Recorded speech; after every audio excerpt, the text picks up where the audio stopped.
I'm working on a series of quilts called More or Less Quilts. This is my first one called Olive Trees, and I went to make my second one with simple piecing. I have 5 inches of white, 1 inch of pink, and 10 inches of black, and I used in the pink threads. It's a new line from WonderFil called FabuLux. Took this very simple piecing, and I stitched ribbon candy in the pink area. I used a long arm quilting ruler to stitch a 1/4 inch line on each side of the pink stripe so that I have an unquilted area to help frame and define the quilting areas. I then took another long arm quilting template, a wave, and quilted my spine. Now I work with a Handy Quilter Sweet 16, which is a sit-down long arm machine, and it's designed for use with long arm quilting templates.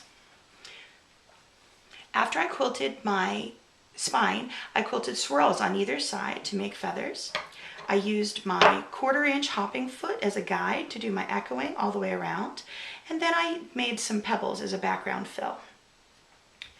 Moving over to the black area, I used my straight line long arm quilting template again and quilted diamonds.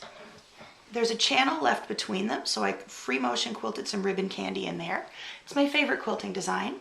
And then I filled each one with stars. Now I'm really happy with this quilt. There's nothing wrong with it, but I wanted to continue on with the more or less concept of making one change and see what happens. I was pretty happy with the design, so the only change I could think of this time was to change the orientation of the fabric. So I made the quilt a little larger. I have 5 inches of white, 1 inch of red, and I believe 10 inches of black. And I used Majestic Sunrise thread, also in the WonderFil FabuLux line. I made the quilt 19 inches wide, and I quilted it horizontally rather than vertically. I did the same ribbon candy. I did the same 1/4 inch channel on either side of the stripe. I did my long arm quilting template for the wave, my spirals, my echo, my pebbles, and then I did my diamonds here with the ribbon candy and the stars. The biggest difference in turning this sideways was the overall look of the quilt. It's horizontal rather than vertical.